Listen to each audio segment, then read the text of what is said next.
Okay. ఆనెస్ట్‌గా చెప్పండి. హ్మ్. ఇంతకుముందుకు మీరు బీఆర్ఎస్ పార్టీలో ఉన్నారు. హ్మ్. తర్వాత 2023 ఎలక్షన్‌లో మీరు పార్టీ మారినారు కదా! హ్మ్. అప్పటి పాలన బాగుందా? ఇప్పటి పాలన బాగుందా? అంటే జవహర్ నగర్ వరకు చూసుకుంటే మాత్రం మెరుగైన పాలన ఉంది అని నేను అనుకుంటున్నాను. అంటే ఎందుకంటే బికాజ్ ఇంతకుముందు ఎప్పుడు గానీ ఇన్‌ఫ్రాస్ట్రక్చర్ పైన కాన్సంట్రేట్ చేయలేదు. ఇప్పుడు ఏదున్నా యూజీడీస్, సీసీ రోడ్స్ వరకే అయింది గానీ, ఒక కొత్త ప్రాజెక్ట్ అంటూ ఏది చేయలేదు.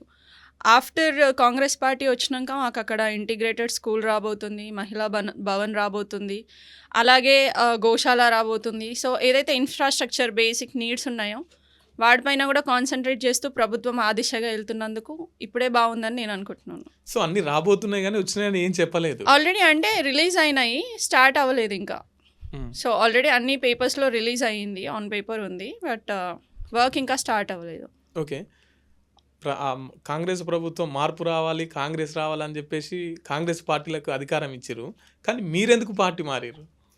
నేనెందుకు పార్టీ మారినా అంటే సో, మల్లారెడ్డి అంకుల్ చేసే కొన్ని విషయాలు నచ్చక యాజ్ ఏ కార్పొరేటర్ నాకు అంటే ఎలా అంటే సపోజ్ ఇప్పుడు నేనేదైనా వర్క్ కోసం వెళ్ళినా ఒక 10 టైమ్స్ పేపర్స్ ఇచ్చినా ఆ వర్క్ అనేది ఎప్పుడు అవ్వలేదు.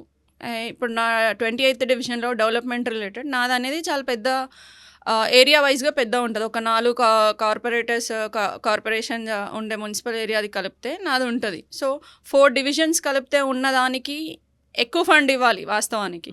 ఎన్నిసార్లు ఫండ్స్ గురించెళ్ళినా ఇప్పుడు ఒక చిన్న డివిజన్‌కి ఎంత ఫండ్ అయితే ఇచ్చినారో సేమ్ ఫండ్ 28th డివిజన్ కూడా ఇచ్చినారు. సో, అట్లా నాకు ప్రాబ్లమ్ అయింది. ఎన్నిసార్లు ఎళ్లి రిక్వెస్ట్ చేసినా కూడా ఆయన ఇవ్వలేదు కాబట్టి సరే కొత్తగా ప్రయత్నిద్దాము. కొత్త ప్రభుత్వం వస్తే మారే అవకాశం ఉంటది గదా! నా డివిజన్ డెవలప్ చేసుకునే అవకాశం ఉంటది గదా! అని ఎలక్షన్స్ కన్నా ముందే ఎమ్మెల్యే ఎలక్షన్స్ కన్నా ముందే పార్టీ మారడం జరిగింది.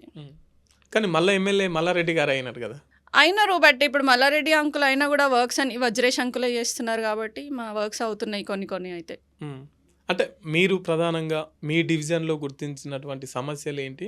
ఏం ఆయనకు లెటర్ రూపకంగా ఇచ్చినారు? చాలా ఇచ్చినాము. ఆల్మోస్ట్ పోల్స్ కావాలని ఇచ్చినాము. ఇప్పుడు 28th డివిజన్‌లో పోల్స్ లేదు. ఇప్పుడు జవహర్ నగర్ ఏర్పడి చాలా సంవత్సరాలైనా 28th డివిజన్‌లో మౌలిక సదుపాయాలు చాలా వరకు లేవు. పోల్స్ లేకునుండే, వైరింగ్స్ కరెక్ట్‌గా ఉండదు, వాటర్ సమస్య ఉండే. ఎన్నిసార్లు లెటర్స్ తీసుకెళ్ళి ఇచ్చినా నాకు ఒక్క పోల్ కూడా ఎక్స్ట్రా ఇవ్వలేదు. పోల్ ఇవ్వలేదండి. You are talking about development. నాకు ఒక పోల్ ఎక్స్ట్రా ఇవ్వలేదు. సో, అట్లాంటప్పుడు నేను యాజ్ ఎ కార్పొరేటర్ నేను వాళ్ళకి ఏం డెవలప్‌మెంట్ చేయగలుగుతా? అంటే ఏమన్నాడు మీరు అడిగితే? ఇస్తాను అంటారు. కానీ ఇవ్వలేదు కాబట్టి ఎన్నిసార్లు వెళ్ళినా చేసేద్దామమ్మా ఇదేముంది చిన్న విషయం చేద్దామన్నారు కానీ నాకు ఎక్స్ట్రా పోల్ కూడా ఇవ్వలేదు.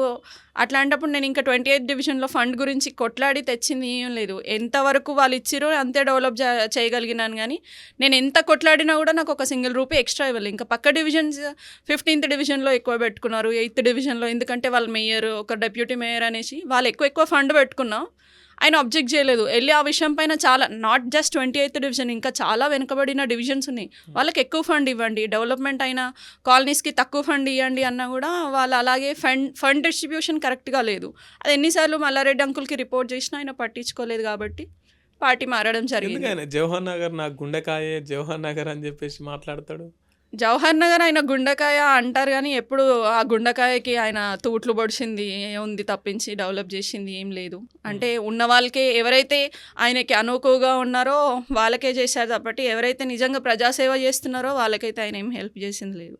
ఎందుకు మీరు పార్టీ మారారు కాబట్టి ఇట్లా మాట్లాడుతున్నారు? నేను ఉన్నప్పుడైనా ఇట్లే మాట్లాడుతుండే. నేను ఏ పార్టీలో ఉన్నా నేను ప్రజల గురించి ఆలోచిస్తాను. నాకు పార్టీతో సంబంధం లేదు. ఇప్పుడు ఇక్కడ ఇదే విషయంలో ఇలా జరిగినా నేను రేపు కాంగ్రెస్నైనా విమర్శిస్తాను. పార్టీలో ఉన్నంత మాత్రాన పార్టీ తప్పు చేసినా నేను పార్టీకి సపోర్ట్ ఏం చేయను. నాకు నచ్చకపోతే నేను విమర్శిస్తాను.